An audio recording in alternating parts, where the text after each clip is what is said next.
నమస్తే దోస్తులు, welcome back to Jayashree official. ఈరోజైతే నేను ఇదేంటి రోజు ఆకుకూరలే అని అనుకోకండి. ఆకుకూరలు తినడం వల్ల మనకి ఆరోగ్యానికి మంచిది. ఈరోజు వచ్చేసి మనం మెంతం కూర గురించి మాట్లాడుకుందాం. మెంతం కూర ఆరోగ్యానికి మంచిది. తరచుగా ఆహారంలో మెంతం కూర జీర్ణక్రియకు సహాయపడుతుంది. రక్తంలో చక్కెర నియంత్రణకు మంచిది. ఐరన్ పుష్కలంగా ఉంటుందండి. ఇందులో అయితే చలి దగ్గు తగ్గడంలో ఉపయోగపడుతుందండి. కాల్షియం మెగ్నీషియం ఉండడం వల్ల ఎముకలకు మంచిది. మహిళలకు ప్రత్యేకంగా ప్రయోజనాలు ఉంటాయండి. ఇందులో అయితే పీరియడ్స్ నొప్పి తగ్గించుకోవచ్చు కూడా. ప్రసవ సమయంలో కూడా మెంతం కూర తింటే పాల ఉత్పత్తికి సహాయపడుతుంది. బాలింతలు ఎక్కువగా మెంతం కూర తీసుకోవడం వల్ల కూడా పిల్లలకి పుష్కలంగా పాలు అనేది వస్తాయండి. ఇది కేవలం మీకోసమే చెప్తున్నాను. మెంతం కూర తినడం వలన చలి దగ్గు కాపం తగ్గిస్తుందండి. మెంతం కూర వల్లనే కాదండి, ఆకుకూరలు అన్నిట్లోని ఏదో ఒక విటమిన్ ఉంటుందండి. మన కళ్ళ కూడా మంచిది. మెంతం కూరలో ఒక చిన్న చిట్కా అండి. మెంతం కూర కొంచెం చేదుగా ఉంటుంది. ఎక్కువ చేదు తగ్గించడానికి ఉప్పు నీటిలో 10 నిమిషాలు నానబెడితే బాగుంటుంది. ఇప్పుడు ఎలా వండాలో చూసేద్దామా. ఉల్లిగడ్డ, పచ్చిమిర్చి, కొంచెం కొత్తిమీర తీసుకున్నాను. నేనైతే ఫస్ట్ అయితే స్టవ్ ఆన్ చేసి ఒక గిన్నె 2 చెంచాల నూనె పోయాలండి. పోసిన తర్వాత నూనె కాగిన తర్వాత మన దగ్గర ఉండే పోపు గింజలు వేయాలి. పోపు గింజలు వేసుకున్న తర్వాత నూనె వేడి అయిపోయిన తర్వాత మన దగ్గర మనం ఆల్రెడీ కట్ చేసుకున్న ఉల్లిగడ్డ, పచ్చిమిర్చి కొంచెం నూనెలో వేయాలి అండి. నేను గ్యాస్ని లో ఫ్లేమ్లో పెట్టుకున్నాను. ఎందుకంటే బాగా వేడి అయిపోయినా మంచిగా టేస్ట్ అనేది ఉండదండి. అందుకే ఉల్లిగడ్డ గోల్డెన్ కలర్ వచ్చే వరకు వేగనివ్వాలి. కొంచెం సేపు వేగిన తర్వాత నేను కొద్దిగా అల్లం తీసుకుంటున్నాను. అల్లం వేసుకొని కలుపుకోవాలండి. మంచిగా గోల్డెన్ కలర్ వచ్చే వరకు కలుపుకోవాలి.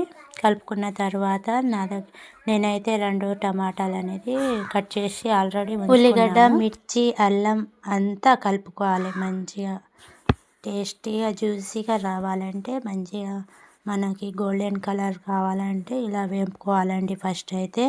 ఆ తర్వాత 2 టమాటాలు కట్ చేసుకున్నాం కదండి, అది పక్కన పెట్టుకొని మనం అందులో కొంచెం కొత్తిమీర కూడా కలుపుకోవాలి. కొత్తిమీర, టమాటా 2 మనం వేయించుకున్న ఆ ఉల్లిగడ్డలో వేసుకున్న తర్వాత అవి మంచిగా అన్నీ కలుపుకోవాలండి. మొత్తం ఉల్లిగడ్డ, మిర్చి, కొత్తిమీర, టమాటా అన్నీ మంచిగా మిక్స్ అయ్యేటట్టు మనకి కొంచెం లో ఫ్లేమ్లోనే మనం వేడి చేసుకోవాలి. ఎందుకంటే ఇది మరీ మెత్తగా అయిపోయినా అంత టేస్ట్గా ఉండదండి. అందుకే నేను కొంచెం లో ఫ్లేమ్లోనే పెట్టుకొని వేడి చేసుకుంటున్నాను. అందులో కొంచెం ఉప్పు తగినంత నేనైతే కొంచెం వేస్తున్నానండి. ఎందుకంటే కొంతమంది వేసుకున్న తర్వాత మనం కొంచెం పసుపును కూడా తీసుకొని కొంచెం వేసుకోవాలి.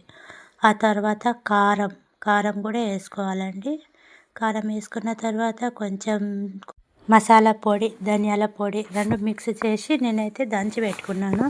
అది కూడా కొంచెం వేసుకొని కలుపుకోవాలి. కలుపుకున్న తర్వాత ఇది విధంగా అయిన తర్వాత మనం ఆల్రెడీ కడిగి పెట్టుకోవాలండి. మనం 10 నిమిషాలు మెంతం కూర కొంచెం చేదుగా ఉంటుంది.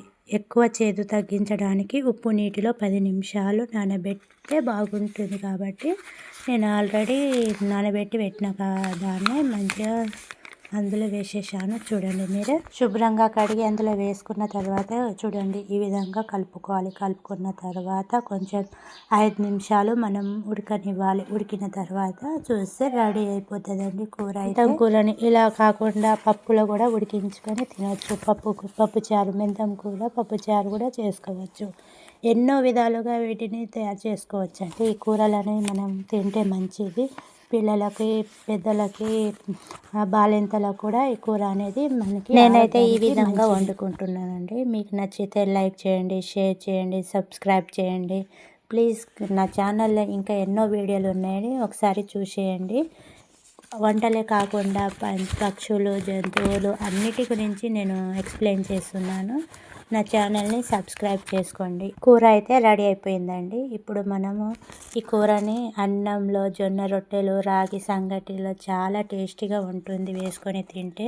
నేనైతే జొన్న రొట్టెలు వేసుకొని తింటున్నాను. నేను పొద్దుగాలే లేచి ఫస్ట్ అయితే నేను జొన్న రొట్టెలే చేసినానండి. జొన్న రొట్టెలు తినడం